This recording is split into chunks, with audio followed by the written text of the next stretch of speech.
So in social studies this week, we're going to continue to learn about our economy. We have just learned about goods and services. So in this section, we're going to learn about what happens when a good is scarce. So first, we're going to begin by looking at this photograph. What details do we see in the photograph?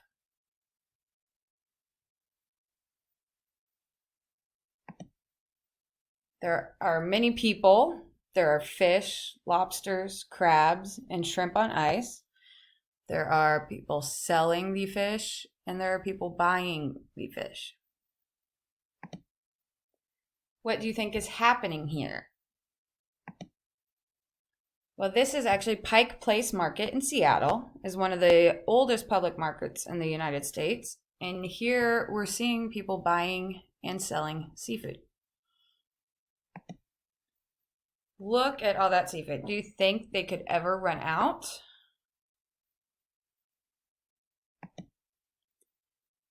Like all goods, there is a limited amount of seafood. It takes time and effort for people to catch the seafood and bring it to market.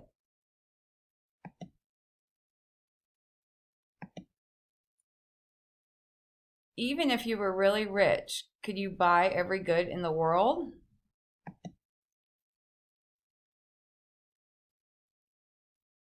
There are restrictions on buying every good in the world. You might not have time to buy every good in the world. Not every good in the world might be available to you.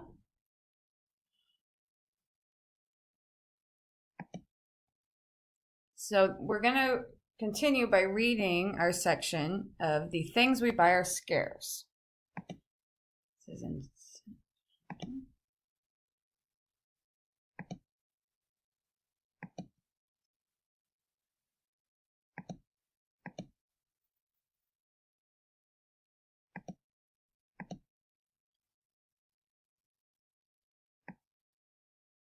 In section 3, the things we buy are scarce. When you look around the farmer's market for things to buy, look at how many goods each stand has. One stall may only have a small pile of apples left. Another person may only have one jar of honey left to sell. Your family may not be able to buy all the apples or honey that they want to. People want many things, but our wants are always greater than the resources available to produce them.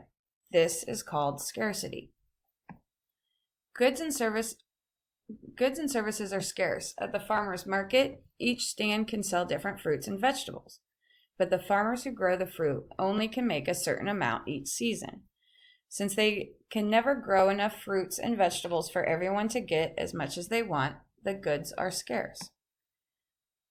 Can your family spend as much time at the farmer's market as they want?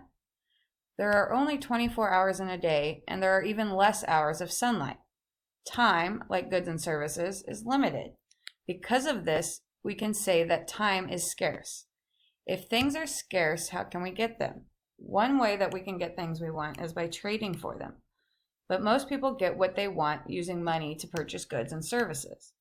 We can buy something with money, and the seller can use this money to buy something else. Do you have all the money that you want?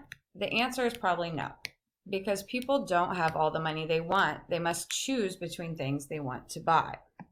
So we're going to look at an example of a product that was scarce this time last year. So we're going to think about a time where a good was scarce and what happens when we can't find a good that we want or need. Toilet paper was scarce at the beginning of the pandemic. Because everyone was buying a lot of toilet paper, the toilet paper companies had a limited amount of toilet paper that they could make. This led to the price of toilet paper increasing, and it also made it difficult to find toilet paper to buy. So during the beginning of the pandemic, toilet paper was scarce. People wanted it, but there was a limited amount that people could get. We're going to continue learning about our economy by looking at benefits and costs.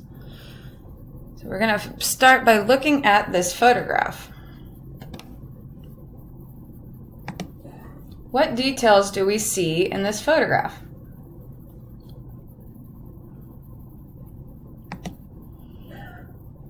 We see a woman is giving money to a girl.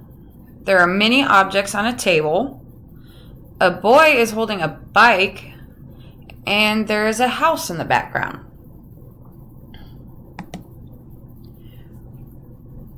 So what do we think is happening here?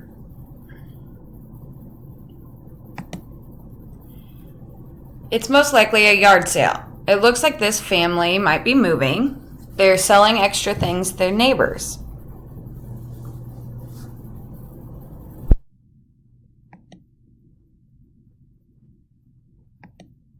What might be some benefits, positive things, of going to this yard sale?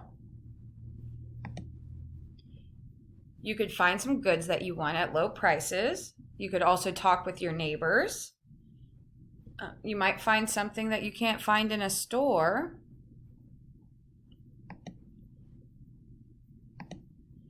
What might be some costs or negative things of going to this yard sale? It will take time to get to the yard sale and to look around, and you will have to pay money for the items you want.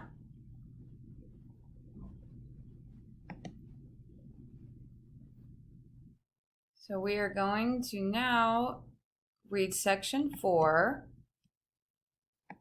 There are benefits and costs to what we buy. Buyers do not have enough money to buy everything that they want. They have to choose between the things that they want to have.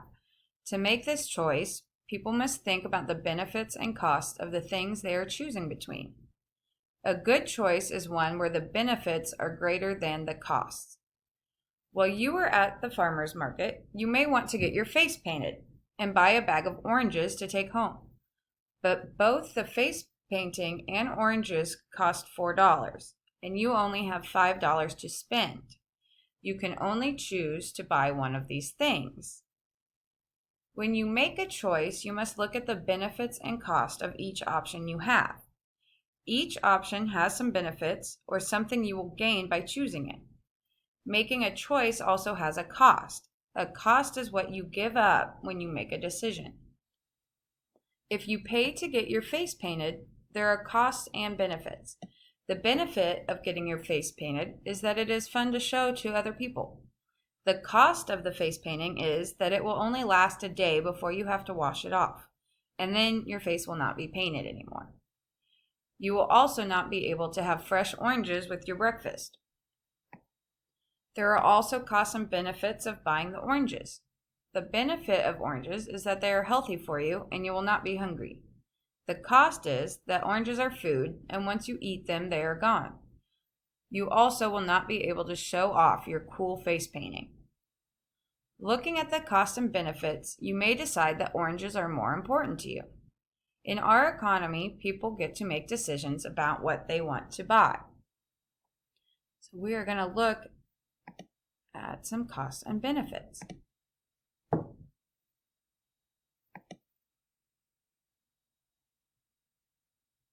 So which would you choose? What is the cost and what is the benefit? So you can choose between going to a Chiefs game or shoveling snow. The cost is the choice that you're giving up. The benefit is what you are getting. So by going to the Chiefs game, the benefit is that you get to have fun at a Chiefs game. You might get to watch the Chiefs win. But the cost of going to the Chiefs game is the time that it takes. You'll have to go to the Chiefs game for most of the day. Also, a cost is going to a Chiefs game is expensive. You have to buy tickets, sodas, food. But let's look at shoveling snow. The benefit is what you are getting from shoveling snow. So if you stay home and shovel snow, you might get an allowance from your family. They might pay you to shovel the snow. The benefit also is you'll have a clean driveway to get to school in the morning. The cost the choice that you're giving up, if you stay home to shovel snow, you won't be able to go to a Chiefs game. It takes a lot of time to shovel a driveway.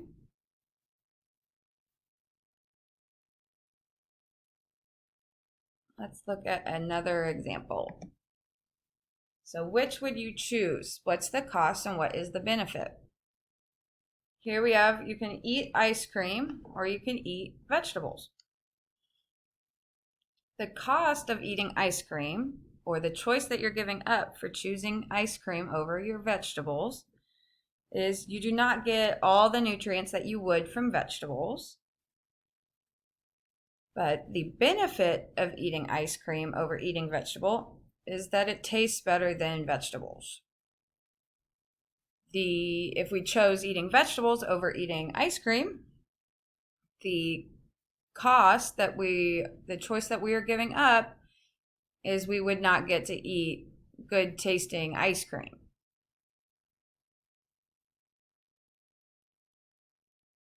The benefit of what we're getting by choosing vegetables over choosing eating ice cream is you get good nutrients and it's healthy for you. Our last example, which would you choose? What's the cost and what is the benefit? So in this one, we have, you can buy a video game or you can buy a book.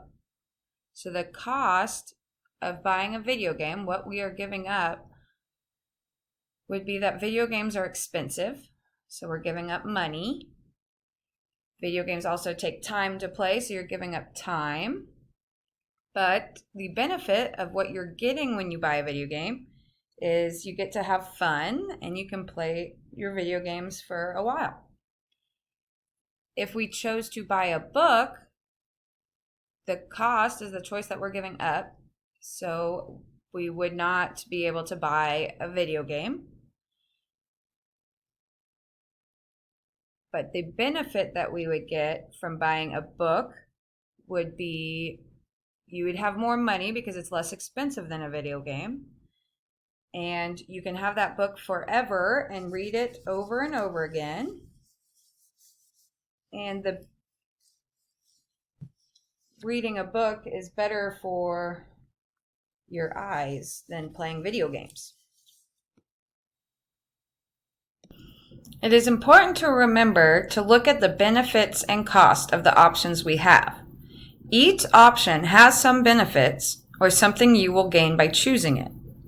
Making a choice also has a cost. A cost is what you give up when you make a decision.